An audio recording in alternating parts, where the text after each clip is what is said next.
Cell Health, reboot your body, omega-3 oil extracted from algae, strong heart, sharp mind, healthier you. Senthil Kumar గారు మహేష్ బాబు రాజమౌళి సినిమాలో ఎందుకు చేయట్లేదు అని రకరకాల అంటే బయట డెఫినెట్గా మీది రాజమౌళి ట్రావెలింగ్ అందరికీ తెలుసు, మీ జర్నీ గురించి తెలుసు. ప్రతి ఒక్కరికి వచ్చే సందేహమే ఎందుకు ఈ సినిమాకి సెంథిల్ గారు చేయట్లేదు అని. అంటే అంటే ఇది ఇప్పుడు ఫస్ట్ టైం ఇలా అవ్వట్లేదండి. Earlier also we worked and like మధ్యలో సినిమా బ్రేక్ తీసుకున్నాము. So this is also one of them అండి. డైరెక్టర్కి ఈ కథ ఈ సినిమాటోగ్రాఫర్ అయితే బాగుంటుంది, ఈ టెక్నీషియన్ అయితే బాగుంటుంది అని అనిపించినప్పుడు ఈ has always the right to choose అండి. సో మేబీ లైక్ ఆయనకి మేబీ ఈ ఫెల్ట్ దట్ ఈ సినిమాకి అయితే వేరే సినిమాటోగ్రాఫర్ అయితే బాగుంటుంది అని అనుకున్నాను. So he took a call. So they earlier informed like అంటే నెక్స్ట్ సినిమాకి ఇలా ట్రై చేస్తున్నామని. సో దట్ ఈస్ ఫైన్ అండి. That should not be an issue at all. అంటే సెంథిల్ గారు అంటే రాజమౌళి గారు ఆస్థాన కెమెరామెన్ అంటారు. సో ఈ ఆస్థాన కెమెరామెన్ కంటే ఈ సినిమాకి అంటే ఈ మీ కన్వర్జేషన్ అంటే రాజమౌళి గారు ఎలా దాన్ని మీకు కన్వే చేశారు సార్, ఈ సినిమాకు మనం వేరే కెమెరామన్తో వెళ్తున్నాము అని చెప్పాను అంటే రాజమౌళి గారు చెప్పలేదండి. లైక్ అంటే లైన్ ప్రొడ్యూసర్ వల్లి గారు కాల్ చేసి ఇలా చెప్పారు. సో దట్ ఈజ్ ఓకే అండి. అంటే అదే చెప్తున్నాను కదండి. ఇట్స్ లైక్ అంటే ఇది ఫస్ట్ టైం కాదండి. అంటే ముందు కూడా లైక్ 2-3 సినిమాలు స్టార్ట్ చేసిన తర్వాత like we had gaps in between. So this is one of those gaps అండి. సో దట్ షుడ్ నాట్ అంటే దానికి ఏదో మనము మీరు నన్ను అడిగేసి నేను ఏదో చెప్పేసి అలా that is not a big issue అండి. అంటే ఇంతకుముందు మర్యాద రామన్న, విక్రమార్కుడు, నెక్స్ట్ ఈ సినిమా మొత్తం 12 సినిమాల్లో 9 సినిమాలు మీరు చేశారు రాజమౌళి గారు. సో 9 సినిమాలు రాజమౌళి గారితో చేశానని మీరు ప్రౌడ్గా ఫీల్ అవుతున్నారా? ఈ 3 సినిమాలు మిస్ అయ్యానని ఎక్కడన్నా అనిపిస్తుంది? లేదండి, I'm very proud to be working with him in 9 films అండి. అంటే మేము ఎప్పుడు కొలాబరేట్ అయినా కూడా we have set benchmarks in every film. So definitely like I'm very very proud of doing all that films with him. అంటే first film నుండి అంటే is a great director అండి. There is no discussion and doubt about it. So every time ఏంటంటే ఆ సినిమాలో ఇంకా కొత్తగా చేయాలి, బెటర్గా చేయాలని ట్రై చేస్తూ ఉంటాడు. సో ఆ జర్నీలో like I also learned so many things from him. So it has been a great journey and I'm very very proud and happy to be doing those films అండి. అంటే ఇది హాలీవుడ్ స్థాయిలో చాలా big వేలో cinema, ఒక అంటే ఇంటర్నేషనల్గా చాలా big వేలో ఈ సినిమా రూపొందుతుంది, అడ్వెంచరస్ థ్రిల్లర్గా. అంటే ఈ సినిమా దీని గురించి మీకు ఏమైనా తెలుసారా? అంటే ఈ సినిమా సబ్జెక్ట్ గురించి కానీ ఎలా ఉండబోతుంది, ఇమాజినేషన్ అంటే రాజమౌళి గారి సినిమా అనగానే ఎలా ఉండబోతుంది అని అందరికీ తెలుసు, బట్ ఈ సినిమా ఎలా ఉండబోతుంది అనేది మీకు ఏమన్నా అంటే అది వాళ్ళ టీమ్ మెంబర్స్ చెప్తే better. You also team member but so అంటే డెఫినెట్లీ అంటే లైక్ ఆఫ్టర్ RRR సక్సెస్ వచ్చిన తర్వాత సో లైక్ విల్ డెఫినెట్లీ అంటే now Rajamouli is a big brand from అంటే వేర్ బయట కంట్రీ వాళ్ళు కూడా like they are waiting for his film. So అలా ఉన్నప్పుడు డెఫినెట్లీ వాళ్ళకు వాళ్ళ ఊహకు మించిందే తీస్తాడండి. So that is there is we should not have any doubts about that. అంటే మీరు మహేష్ బాబుతో కూడా ఇంతవరకు వర్క్ చేయలేదు కదా మహేష్ బాబు సినిమా అంటే. సో రాజమౌళి గారి డైరెక్షన్ అనేది ఒక రీజన్ అయితే మహేష్ బాబు గారి సినిమా కూడా మిస్ అయ్యానని ఎక్కడన్నా అంటే అలా ఎప్పుడు అండి మనకు వచ్చేది మనకు వస్తుందండి. సో లైక్ అది మిస్ అయ్యామని బాధ పడడం doesn't make any sense to me అండి. So like life is a journey and we have to keep going on. So I wish them all the best and I'm like happy that okay like ఆ cinema తర్వాత next మళ్ళీ chance వస్తే కలిసి చేయొచ్చు. So that is అంటే మీ journey అనేది it is a good thing and I'm very happy and like and hoping that they also break benchmarks and all. So next when we collaborate we'll see like what we can do. మీరంటే biggest black busters అసలు Telugu cinema చరిత్రని కాదు world వైడ్గా తెలుగు సినిమాకు ఖ్యాతిని సంపాదించిన సినిమాలు మీరు ఎన్నో చేశారు. బాహుబలి కానీ, RRR కానీ, అలాంటి సినిమాలన్నీ మీరు సినిమాటోగ్రఫీ చేశారు.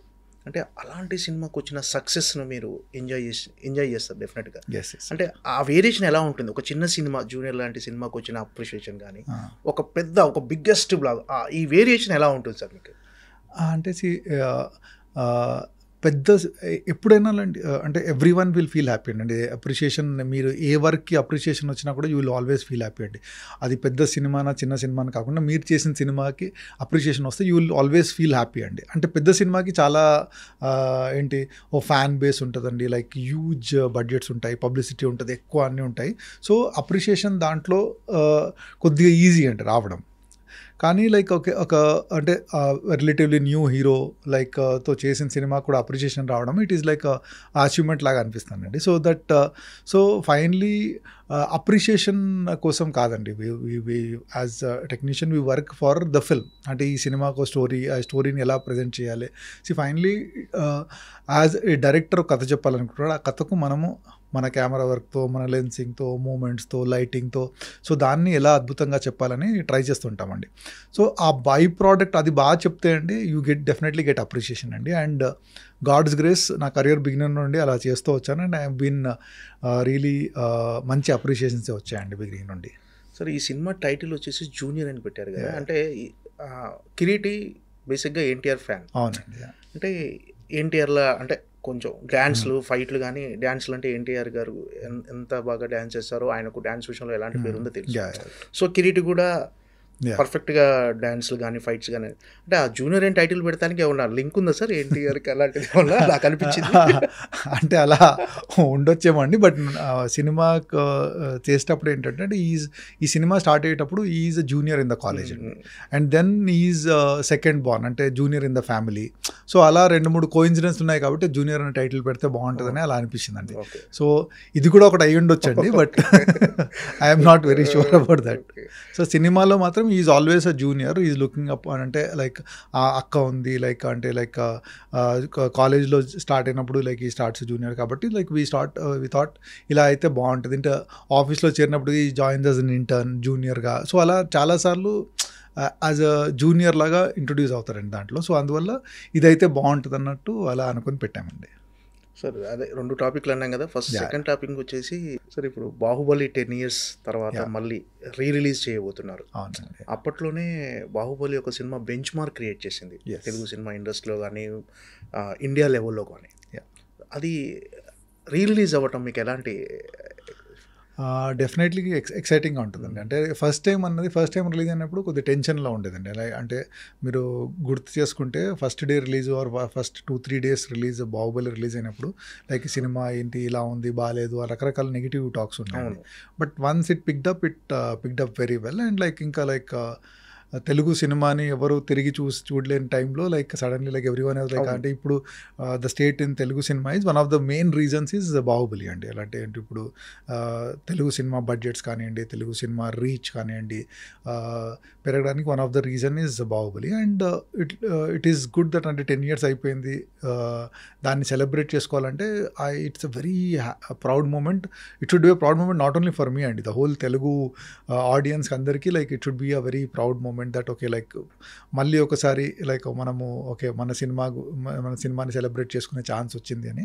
And I think like people who have seen that film will also want to come back and see it film. అంటే ఇప్పుడు ఒక ఆ టైంలో నేను కాలేజ్ స్టూడెంట్ ఉన్నాను, లేకుంటే like I was a small kid. So ఇప్పుడు after 10 years I want to watch it again అన్న క్యూరియాసిటీ ఉంటుందండి. It is like a landmark film in our Indian film industry.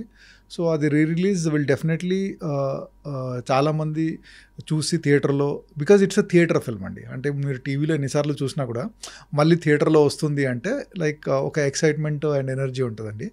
And I'm very sure that so many people will want to come and see that film. And definitely I am very very excited for that అండి. అంటే experience అనేది అది theatrical experience.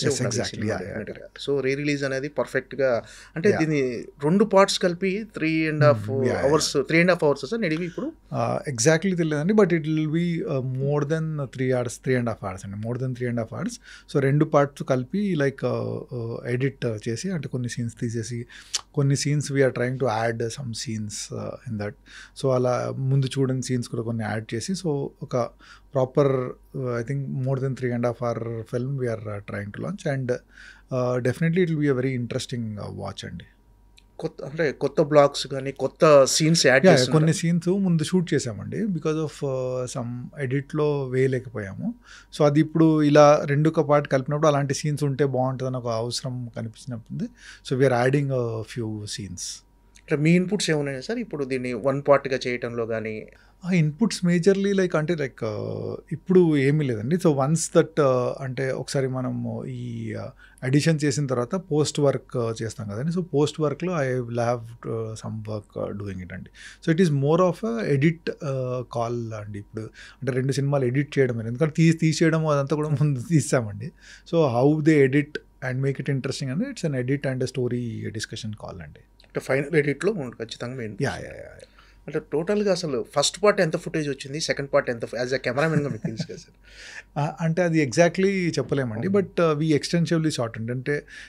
అంటే అది shoot చేస్తున్నప్పుడు అంటే ఒక bench mark film లాగా చేయాలి అంటే, ఎందుకంటే అప్పటి వరకు ఆ లెవెల్ ఆఫ్ బడ్జెట్లో ఎవరు షూట్ చేయలేదండి. సో వీఆర్ లైక్ అంటే ఎక్కడ కూడా ఏది మిస్ కావద్దు, బెటర్గా షూట్ చేయాలని we try to shoot as much as possible అండి. బట్ అలా అని పిచ్చిగా ఏదో అవసరం లేని ఎప్పుడూ షూట్ చేయలేదండి. సో ఏది అవసరమో, కానీ ఆ షార్ట్ ఇంట్రెస్టింగ్ ఎలా తీయాలని చేసామండి.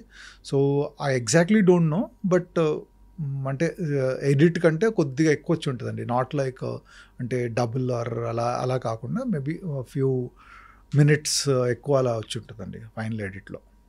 అంటే బిఫోర్ షూట్ అంటే ఈ సినిమా స్టార్ట్ అవ్వక ముందుకు బాహుబలి 1 ఎన్ని వండర్స్ క్రియేట్ చేస్తారని ఎవరు ఎక్స్పెక్ట్ చేయరు. డెఫినెట్గా మంచి సినిమా చేస్తున్నాం, ఏదో ఒక తెలుగు సినిమాకు కొత్తగా ఉండేటట్టు తెలుగు సినిమా స్థాయిని పెంచే సినిమా అని ముందే ఎక్స్పెక్ట్ చేసి ఉంటుంది cinema.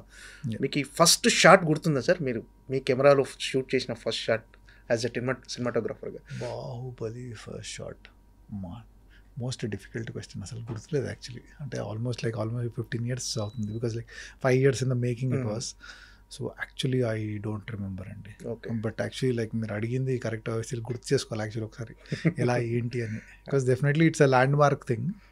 So but as of now I don't remember that much. ఆ సినిమాలో మోస్ట్ ఛాలెంజింగ్ అనిపించిన బ్లాగ్స్ కానీ, మీకు అప్రిషియేషన్ వచ్చిన బ్లాగ్స్? ఆ సినిమానే మొత్తం ఛాలెంజింగ్ అండి, ఎందుకంటే everything we're trying to do something different. So ఏ సినిమా చిన్న క్లోజ్ అయినా కూడా ఆ క్లోజ్ ఎలా ఏంటి, దాంట్లో పర్పస్ ఏంటి, బాగా తీస్తున్నామా, ఎక్స్ప్రెషన్స్ కనిపిస్తున్నాయా, వాళ్ళ మేకప్ కరెక్ట్ ఉందా, లేకుంటే జ్యువెలరీ కరెక్ట్ కనిపిస్తుందా, అలాంటివన్నీ. So every shot in Baahubali was challenge అండి. ఇట్ ఈస్ లైక్ అంటే ఇది ఈజీగా తీసాము, ఇది ఛాలెంజింగ్గా చాలా కష్టపడ్డామని లేదండి. ఏ షాట్ అయినా కూడా, ఎందుకంటే 10 సార్లు ఆలోచించుకొని ఈ షాట్ ఎంత ఇదే బెస్ట్ పాసిబుల్ యాంగిలా, ఇంకా వేరే యాంగిల్ షూట్ చేయొచ్చు. ఎందుకంటే ఏ షాట్ అయినా కూడా 10-20 రకరకాల ఇన్ఫినైట్ పాసిబిలిటీస్ ఉంటాయండి షాట్కి, కానీ ఈ షాట్ ఇలాగే ఎందుకు షూట్ చేయాలి సో అన్నది దట్ వాజ్ ఆల్వేస్ పాయింట్ అండి. సో అందువల్ల so every shot in Baahubali was extremely challenging అండి. సో దెర్ ఈస్ అంటే సో ఒక్క షాట్ ఒక సీన్ అనే చెప్పలేమండి.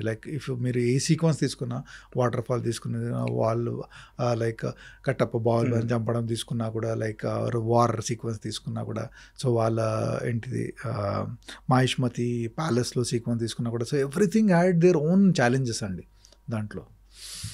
టెక్నికల్గా మీరు కొత్తగా యూజ్ చేసిన ఎక్స్పెరిమెంట్స్ కానీ, కొత్తగా యూజ్ చేసిన టెక్నికల్గా అది కెమెరాలో కొత్త సార్ ఎలా ఏమైనా కొత్తగా యూజ్ చేసేసారు కొత్త కెమెరాలు కానీ? ఆ సినిమాకి నేను అప్పటి వరకు ఏంటంటే ఈగా వరకు డిజిటల్ నెగిటివ్లో షూట్ చేశాను, నెగిటివ్ ఫిల్మ్లో షూట్ చేశాను. So for the first time Baahubali was the first film నేను డిజిటల్లో షూట్ చేశానండి. అంటే అంతకుముందు డిజిటల్ కెమెరాస్ ఉన్నాయండి, బట్ నాకు టెస్ట్ చేసినప్పుడు అంత క్వాలిటీ బాగా అనిపించలేదండి. సో వన్స్ ఈ ఆరీ కంపెనీ వాళ్ళు అలెక్సా అన్న కెమెరాని లాంచ్ చేశారు అప్పుడు. సో అది చూసిన తర్వాత I felt almost quality is as good, అంటే నెగిటివ్ దగ్గరలో ఉంది. సో దీంతో షూట్ చేస్తే మనకు చాలా కన్వీనియన్స్ అంతా ఉంటుంది అని చెప్పి, అంటే బేసికలీ నాకేంటంటే నెగిటివ్లో షూట్ చేసిన తర్వాత ఇంత విఎఫ్ఎక్స్ ఉన్నప్పుడు మళ్ళీ స్కాన్ చేస్తామండి. స్కాన్ చేసి డిజిటైజ్ చేసి, మళ్ళీ డిజిటైజ్ చేసి, మళ్ళీ దాన్ని రీప్రింట్ నెగిటివ్ మీద చేస్తాం. ఆ ప్రాసెస్లో ఏంటంటే క్వాలిటీ లాస్ చాలా ఉంటుందండి. సో డిజిటల్లో షూట్ చేస్తే that quality loss will not be that ఒక నమ్మకంతో we went ahead with that అండి. So that was a major thing. ఎందుకంటే అప్పటికి ఈవెన్ రాజమౌళి గారు కానివ్వండి, శోభు గారు ప్రొడ్యూసర్ కానివ్వండి, ఇంత పెద్ద సినిమా తీస్తున్నాం, ఇప్పుడు డిజిటల్లో తీయాలా, మనం నెగిటివ్లో తీస్తేనే సరిపోద్ది కదా అన్నప్పుడు, but I convince them that okay మనకు ఈ సినిమా డిజిటల్లో తీస్తే ఎన్ని అడ్వాంటేజెస్ ఉంటాయి ఎన్ని అని కన్విన్స్ చేసి అలా ఒప్పుకున్నారండి. So that was a major decision. Baahubali first part కానీ సెకండ్ పార్ట్ కానీ 5 years జర్నీ సార్, దాదాపుగా 5 years జర్నీ. ఈ 5 years జర్నీలో మీకు ఎప్పుడైనా అంటే అరే 5 years పట్టేసింది అని ఒక అలా ఏదైనా ఒక అంటే 5 ఏళ్ళు పడుతుంది అని అనిపించిందా? లేకపోతే ఈ ప్రాసెస్‌ని ఎంజాయ్ చేశారా? ఇంత టైమ్ టేకెన్ తీసుకుంటున్నాం అనుకున్నారు.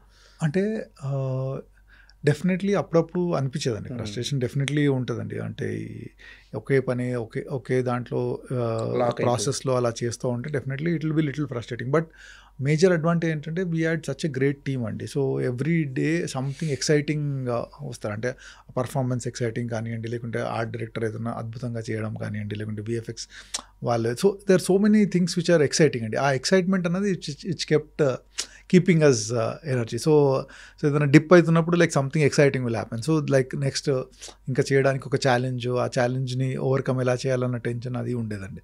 So in that way it was a very learning experience అండి. ఇట్ వాజ్ లైక్ అంటే ఒక పిహెచ్డి చేసినట్టు, ఒక లైక్ మాస్టర్స్ చేసినట్టు ఒక ఫీలింగ్ ఉండేది. That was a very big learning experience because like every one ఆ సినిమాలో చేసిన every technician was trying to give 100% and more than that.